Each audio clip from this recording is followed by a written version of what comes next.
You're about to receive, I think, the most potent way that you can take action to win your country back. I've been in this game a very long time, and I have been around many, many coaches. I speak for a living, but there is information in this presentation by Marie Rogerson that I beg you to lean into and consume and internalize. She said something very wise, which is we cannot win our country back without persuading some from the other side. And that's a fact. And she's going to present you with a rubric, a method to do that, and leave you with an understanding of two emotional dynamics that when you learn to speak through these emotional dynamics and hear them in others will give you a new ability to persuade people you thought previously not persuadable. She represents a great institute called the Leadership Institute, run by a man who is a true believer, and a guy who's empowered, and she'll tell you how many, hundreds of thousands, if not more, people to run for office and help other people run for office. The Leadership Institute that Morton Blackwell runs at. It's a great honor to recommend and introduce to you Marie Rogerson.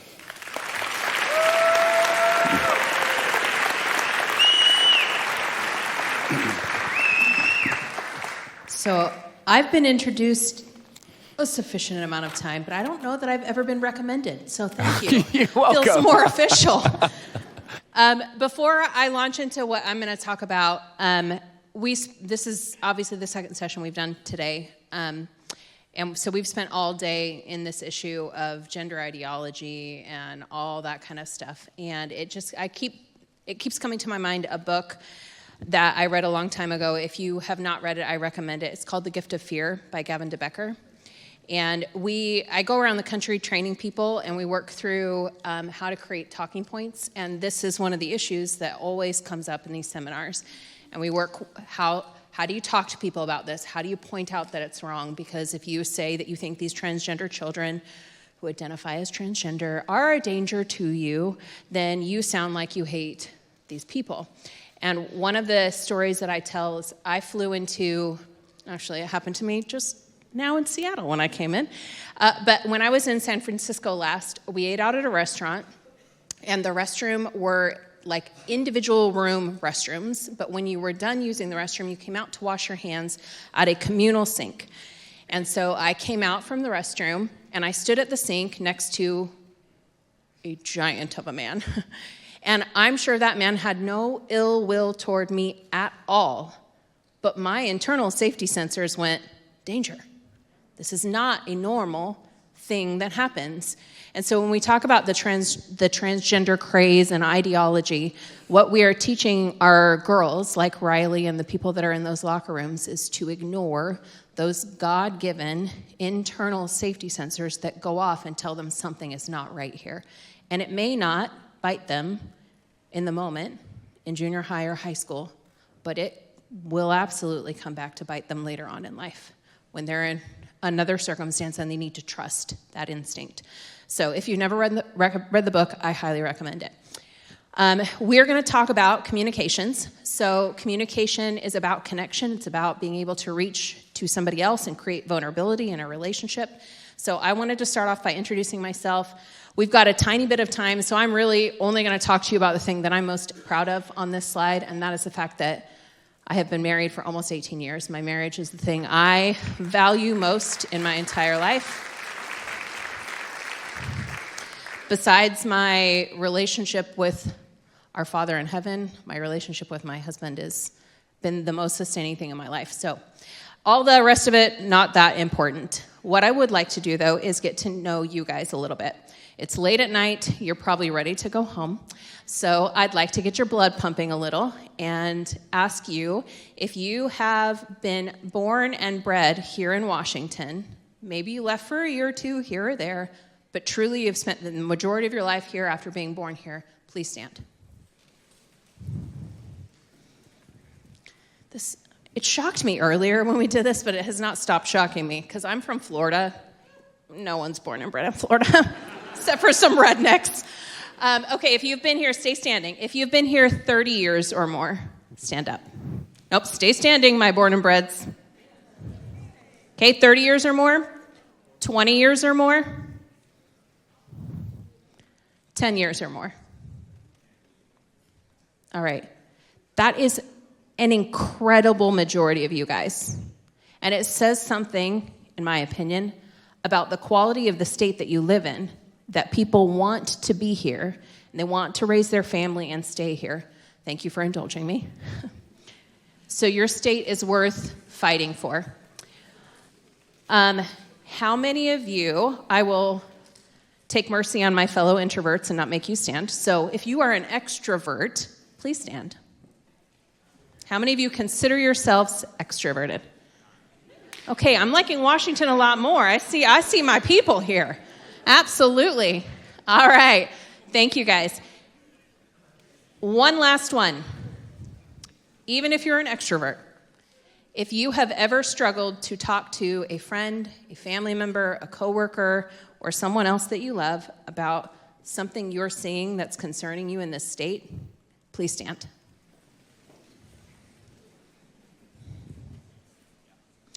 All right. We all have the same problem, so that's what I'm going to address tonight. We are going to talk about how you talk to people about the things that you care about. Before I launch into that, I have to do my duty, talk to you about Leadership Institute, give you a couple of caveats. First and foremost, Leadership Institute, which has been around since 1979, is a 501c3. We are nonpartisan, so I'm going to use the word Republican and Democrat at least at one point during my presentation. It is not an endorsement of either party. And if I share my personal beliefs or reference my faith, these are my opinions and do not reflect on my organization. But Morton started the Institute with the purpose of increasing the number and effectiveness of conservative activists, and we have trained over the years nearly 300,000 people. And we train them on how to run for office. We train them on how to communicate. We train people how to start podcasts. We train people how to be pundits, we have campus reform. We do an incredible amount of stuff at Leadership Institute. So if this is your first time hearing about us, I strongly encourage you to Google us. But I also am a huge fan of this quote by Benjamin Franklin, which says, "Tell me and I forget, teach me and I may remember, involve me and I learn." All right, so we're going to talk first and foremost about this idea. How many of you have seen this somewhere in your travels throughout the world? This is a sign that's often placed at subway or train platforms to warn travelers about the gap between the platform you're standing on and the train that you're trying to catch.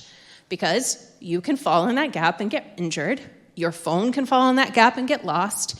And communication is the same way. There is a gap between what we want to communicate and what the other person can understand or is willing to hear. And if we are not mindful of that gap, we can get hurt, they can get hurt, and things can get lost in translation. So today we're going to talk about minding that gap and communicating from common ground. And I'm going to start with this. Tell me what you might see in this image. If your Menti is working, we're going to try it for the first time. You can vote. Look at it, yay, it's working. Okay. It's really hard to see the blue. But most people look like they see a duck. We got a couple of rabbits here. Who is correct? Both of them. How can they both be right? Perception. It's perspective, right? You can absolutely, validly see either a rabbit or a duck in this image. Maybe you didn't see it at first, but when I switched and a rabbit was an option, all of a sudden you're like, oh wait, there's a rabbit there. Okay? Too many times when we think about communicating with others, we think we have the right perspective and there is no validity in what they see. The very first key principle to communicating effectively is understanding that there is validity in the other things that people see. Not in everything, but understanding their perspective and learning to see things the way that they see them will help you communicate effectively to them. Okay? Why does it matter? Well, because we have this very beautiful, actually belongs to Pew Research, so I don't want to take credit for it, graphic here that shows the political spectrum. It does not show, let's be clear, this is not a party political spectrum. This is a principal political spectrum. They came up with these words here, but generally, it's conservative and liberals, right? And you can see people fall pretty scatteredly across the entire political spectrum. The right is 40%. The left, as we would call it, is another nearly 40%. Neither of those are a majority. And we have this chunk in the middle, whom we like to refer to as the moderates, or the undecideds, or the NPAs, or whatever we are talking about at the time. Even though some of them lean this way or that way, that chunk in the middle decides nearly everything that happens in politics in America. And if you cannot communicate to them, you struggle. Struggle to win an election, you struggle to get a ballot initiative passed, you struggle to make friends and influence people, okay? Because I would wager a guess that most of us fall somewhere on this deeper red side of the political spectrum, okay?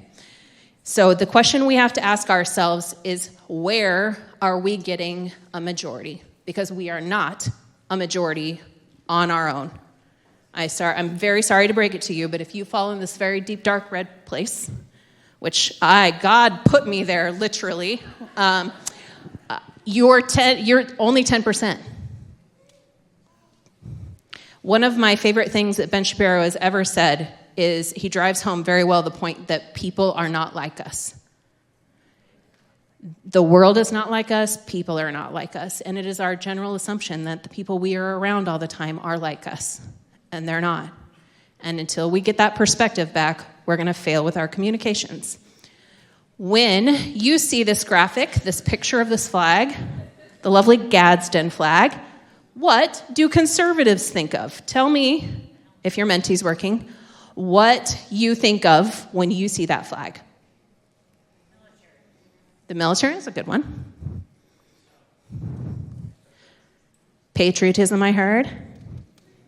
Oh, yay. Freedom, Second Amendment, absolutely. Look at all the freedom and liberty. I love it. War for independence. People with issues. Awesome. A frat boys dorm room. This is why we do this, because it makes it interesting.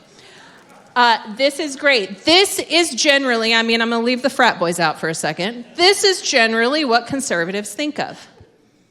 What do the liberals see when they see that picture? What comes to their mind? Hate, I heard hate. Solid choice. Fascist. Racist, hate. Look at all the words. Yep. They think. Best answer ever. Somebody's getting a gold star. All right, good job. Save the snakes. You guys are great. This is a great audience. All right.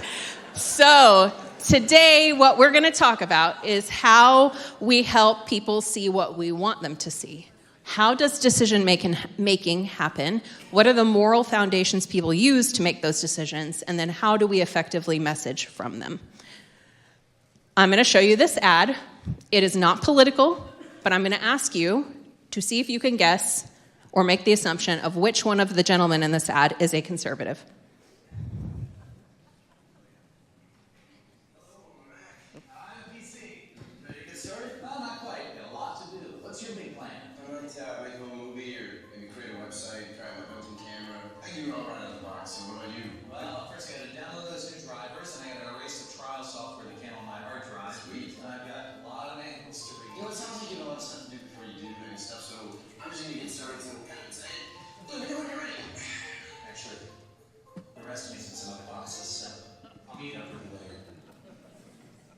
All right, enter who you think the conservative is. Yeah, that's generally how it goes, guys. So sorry to break it to you. We're the guy in the brown box, right? That's what we assume.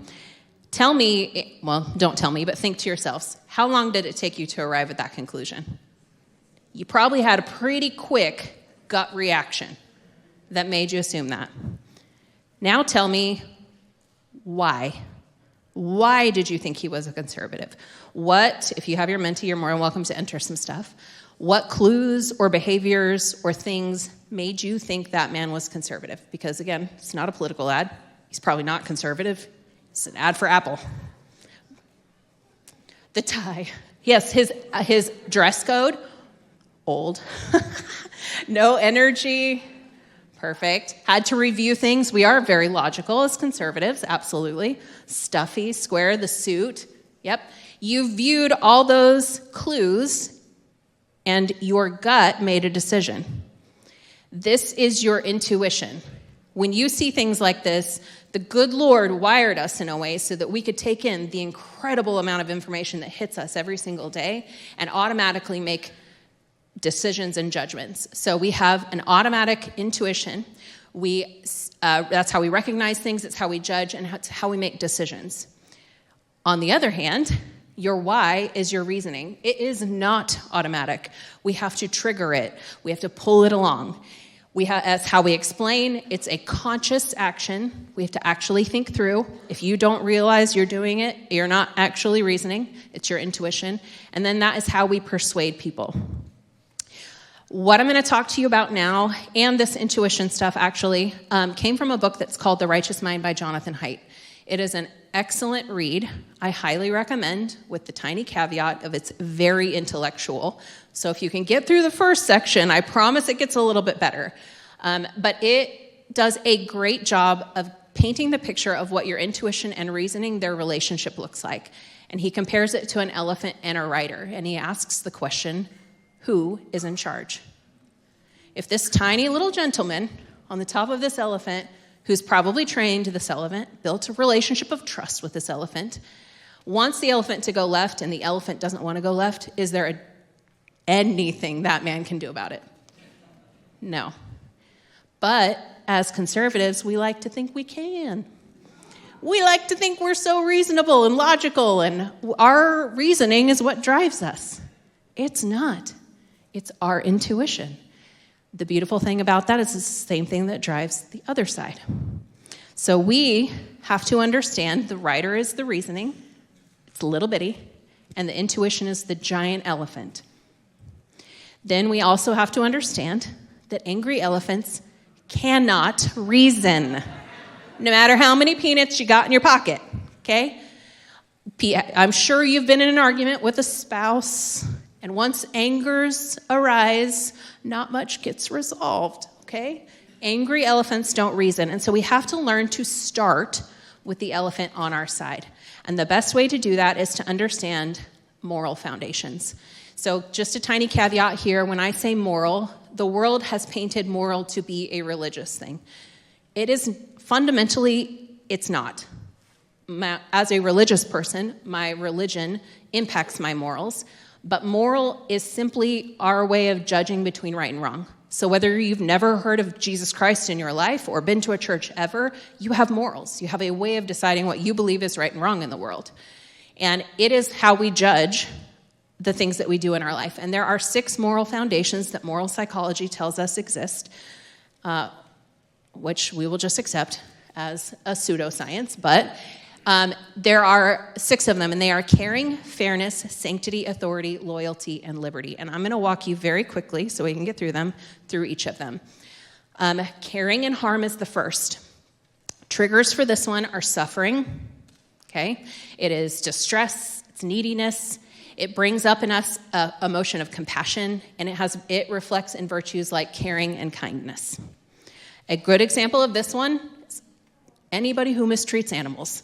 You kick a dog, you are triggering somebody's caring foundation. You hurt a child, you're triggering somebody's caring moral foundation. Okay? The fairness one is next. The opposite of is cheating. Triggers for this one are exploitation, cheating, deception. It, thankfully, is what allows us to live in groups without being a victim. And the virtues for this one are justice and trustworthiness. A great example of this would be the 2020 election. Okay, many of us, election integrity is a fairness trigger. Okay, sanctity, which I'm going to show you a slide later, they changed the name of, but this one, sanctity and degradation. This was the pandemic moral foundation. It is triggered by waste product, disease. It is nicknamed the behavioral immune system. It is also what tells us what places, people, symbols should be elevated and which ones should be avoided. It brings up in us disgust. So an example of this one is most people believe it is inappropriate to swear in church because church is a place or a symbol that should be elevated and respected. Okay? This one I have a typo on, so ignore the behavioral immune system, copied from the last slide. Authority and subversion is the next one. Triggers for this one are anytime somebody is dominating another group of people, and it is what allows us to form social hierarchies. It allows us to function in families as well, and it is obedience and or deference. So a good example of this is respect for police. Even in the defund the police era, most people still believe that there should be some kind of respect for police. Loyalty or betrayal is one of the next ones. Its triggers are challenges or threats to the group. Applications for this one is it allows us to form groups and coalitions and organizations and churches and all the things. Virtues for this one, patriotism, okay, and self-sacrifice. Perfect example we see every single day, our party loyalists. People who always vote Democrat or always vote Republican and cannot be persuaded any other way. And then this one is my favorite because it is the most complicated. Liberty is not seen the same by conservatives and by liberals. So when you trigger a liberty moral foundation in a conservative, generally it's oppression by the government, okay? It's mandates, it's all those things. For a liberal, that is evil capitalism and massive businesses that control your life and all those things. They view it differently. We've actually very much in our country lost the understanding of the word liberty. It's not the same as the word freedom. If you don't know the difference, you should study that. Just a little tip. And interestingly enough, Donald Trump is a giant liberty trigger for the left, okay? He is viewed as a bully, and he triggers their liberty foundation, okay? So we have these 6 moral foundations. How do we prioritize them? Which one is most important? Are they most important to the same people? The next slide I'm going to show you, you're going to get a copy of these slides, by the way. Tom, I got to work with you to get this out. I will send out a copy of these slides. This one is most important to me. It is the most important slide I've ever seen from LI in my many years of experience with them, because this is the key to communicating with people that do not agree with you. If you look very closely, the 2 first ones, these ones up here, so let me explain the side first. Anyone who strongly embraces and cares about the thing is at the top. People, when they strongly reject it or don't prioritize it, it's at the bottom. And you'll see the spectrum starts very liberal and goes conservative. And so these 2 blue, the blue and the white line at the top are caring and fairness. They are the only moral foundations that the left prioritizes. Doesn't mean they're worse people than us. It means they prioritize different moral foundations, okay? And that's just a struggle for people to accept. But they prioritize these 2 and really do not care about any of the rest. The trick is that's pretty much everyone but conservatives. Moderates in the middle also mostly only care about caring and fairness. Conservatives, we got a problem. We care about way too many things. So when we open our mouths to talk to you about the border, we could make any number of arguments about why the border is important.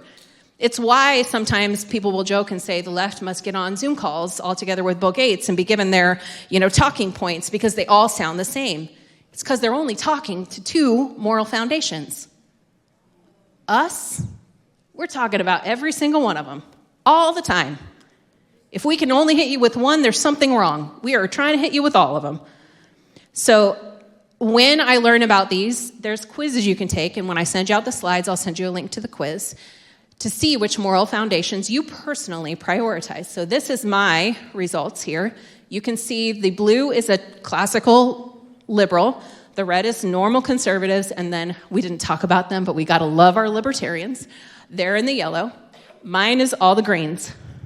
One of the beautiful things you can learn from this slide, Redheads care a little too much about a lot of things. It's why we're fiery. It's why we get into trouble, okay? But it's also very interesting. When I found this quiz, I sent it to a whole bunch of my friends, most of them women, and I had them take it. And every single one of them had a very high score in caring, like I did. Because men and women are different. Women are the nurturers. Of course, we are more tied to the caring moral foundation. As you can see, this is my husband's, and I added a red line which demonstrates the general median for all of these moral foundations for a conservative. We're pretty even keel on most things, okay? I'm going to skip this next one. A Democrat, however, or a liberal, cares about only these two, and then it drops down, okay? This is a liberal friend of mine. I do have a liberal friend. If you don't have one, you should get one. They're fun, okay? So you should always ask yourself what moral foundation are your messages appealing to? So I'm going to show you this. Oop, I might have to replay that. We're going to try that one more time because it's worth hearing. I have 25 words for you. From my cold, dead hands. All right. What moral foundation do you think that appealed to? Or multiple? Liberty. Authority, absolutely. Did anyone think it appealed to caring? Nope.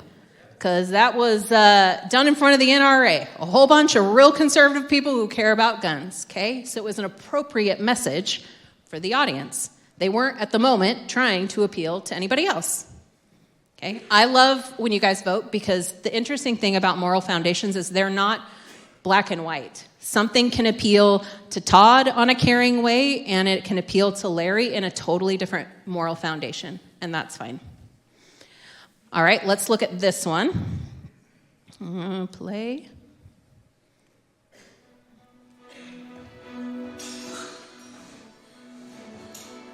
She'll call 911. Average response time, 11 minutes. Too late. She keeps a firearm in this safe for protection, but Hillary Clinton could take away her right to self-defense. And with Supreme Court justices, Hillary can. Don't let Hillary leave you protected with nothing but a phone. The NRA Political Victory Fund is responsible for the content of this advertising. Same group, same issue, totally different moral foundations. What moral foundations did that one apply to? Caring and fairness. Absolutely. The NRA was not stupid. They knew if they needed those moderates to make a decision and lean one way, they needed to appeal to them in a way they would listen. And this is not just a principle that works in politics.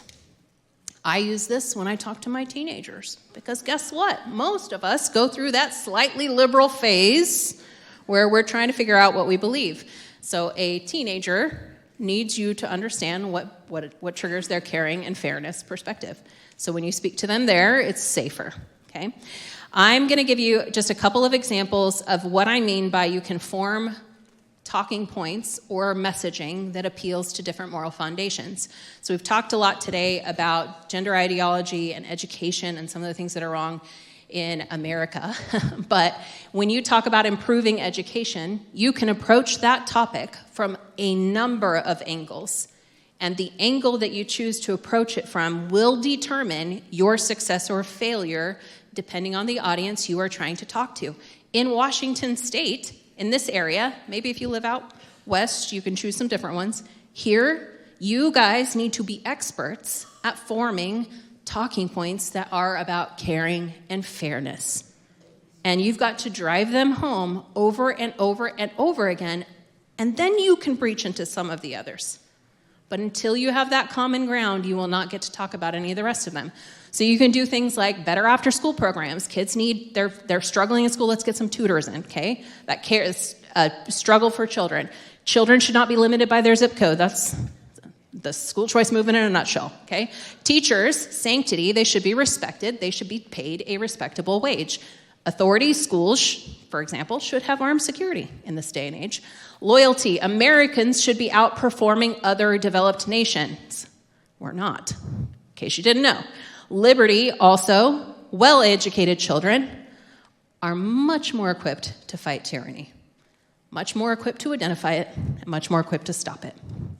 The same thing works on any issue. If we're talking about securing the border and you're saying a nation's not a nation unless it has a border, that is not going to apply to a liberal or a moderate because it's not caring and it's not fairness. Okay, so you should be talking about the children that are dying or being abandoned on the border. The fairness, if you don't know the term, coyotes are the smugglers they pay to get people across the border. Coyotes are taking advantage of people who want to cross, stealing their money. Diseases and drugs are being spread across the border. That's a sanctity argument. Authority, countries aren't countries without a border.